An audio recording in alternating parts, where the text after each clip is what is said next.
नमस्कार दोस्तों, मेरे चैनल एस्ट्रोमंजी में आपका बहुत बहुत स्वागत है। आज कुंडली अध्ययन करेंगे 42 वर्ष के पुरुष का। इनके सवालों का जवाब करेंगे।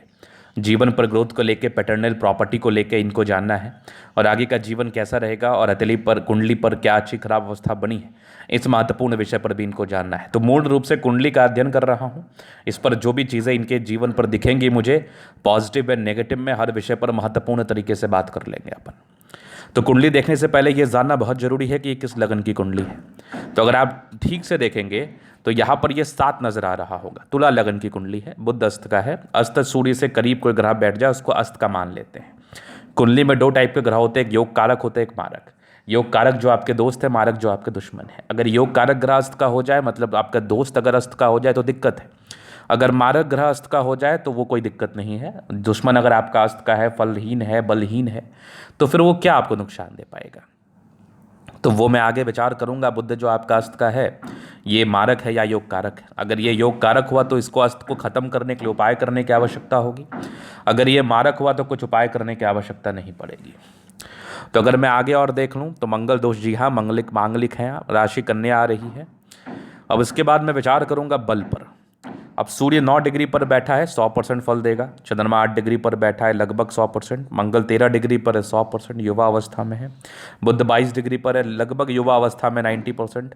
गुरु 60 डिग्री पर है, ये भी लगभग 90%। शुक्र 9 डिग्री पर है, 90%।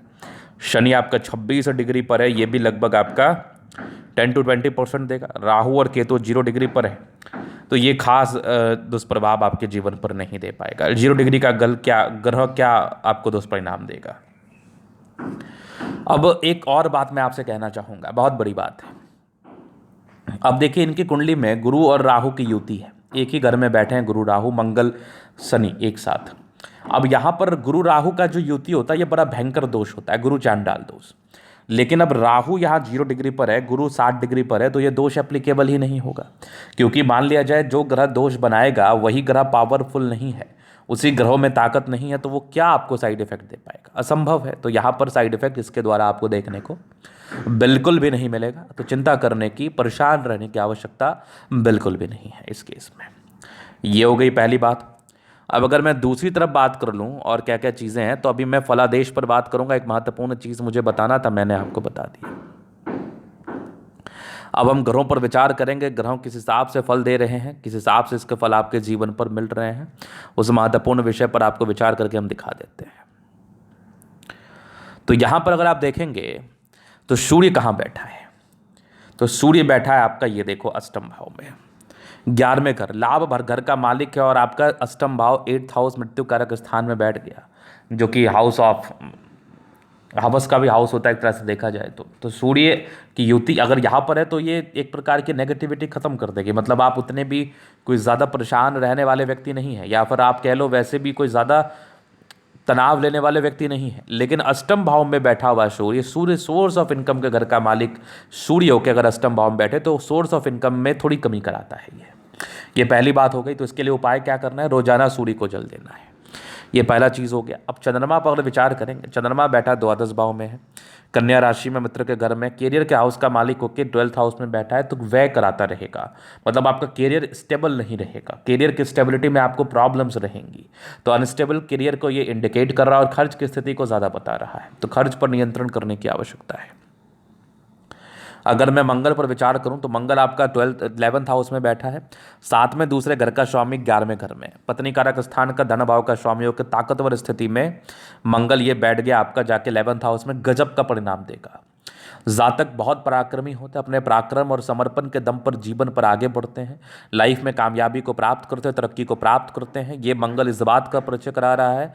और मंगल आपको एक्सट्रीम पराक्रमी बना रहा है। और जमीन जदा से जुड़े हुए सुख का ग्रह भी मंगल होता है। तो आपकी जो प्रॉपर्टी में लिटिगेशन है, चूंकि मंगल आपका बहुत प्रबल है, तो ये लिटिगेशन खत्म करते हुए आपको बागुदे करा देगा। ये जो आपके मूल प्रश्न थे उसका मैं उत्तर कर रहा हूं।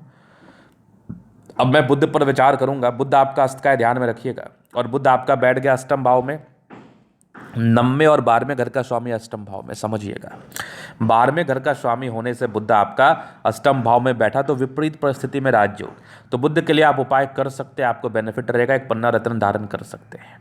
पन्ना रत्न धारण करने से क्या होगा, बुध विपरीत राजयोग के जो स्थिति में था उसमें कैपेबिलिटी आ जाएगी और बुध आपको अच्छा परिणाम देने लगेगा।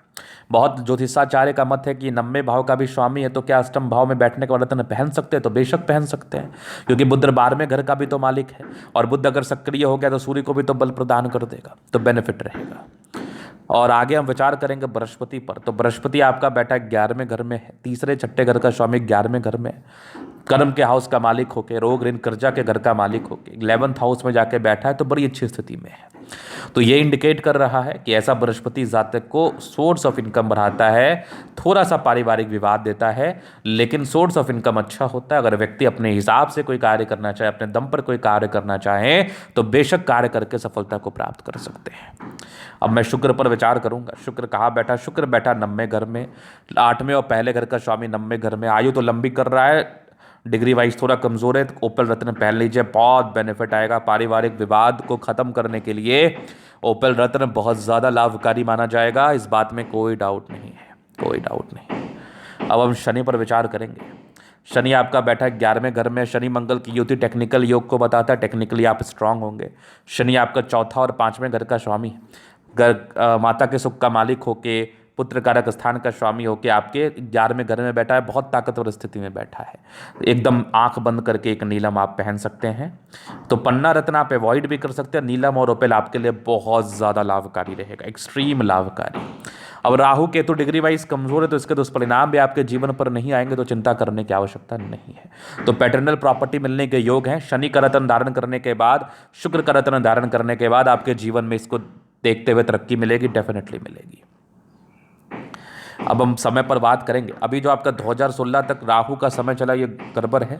बृहस्पति का समय, आपका समय बढ़िया चल रहा है। 2016 के बाद बृहस्पति में, बृहस्पति 18 तक भी ठीक रहा होगा। शनि 2020 भी बढ़िया दिख रहा है। शनि में बुध 22 भी ठीक है। केतु थोड़ा गड़बड़ रहेगा 2022 से 23 तक में। उसके बाद शुक्र 23 से 26 तक में गजब का रहेगा, बेहतरीन रहेगा। 23 से 26 में आपकी सारी ही इच्छाएं पूरी हो जाएंगी। और शुक्र का रत्न तो मैंने आपको बताया, इस समय जरूर धारण कर ले, आपको बहुत बेनिफिट करेगा। सूर्य भी अच्छा रहेगा 27 तक, 28 भी ठीक रहेगा, 2029 भी ठीक रहेगा, राहु भी ठीक ही रहेगा, क्योंकि गुरु के स्वामित्व की तरह ये फल देगा, क्योंकि गुरु की महादशा चल रही है। तो ये रत्न पहन लो, आपके जीवन में बेनिफिट आएगा। अभी आपका समय आगे बेहतर है, कामयाबी मिलने के पूरे चांसेस हैं। धन्यवाद।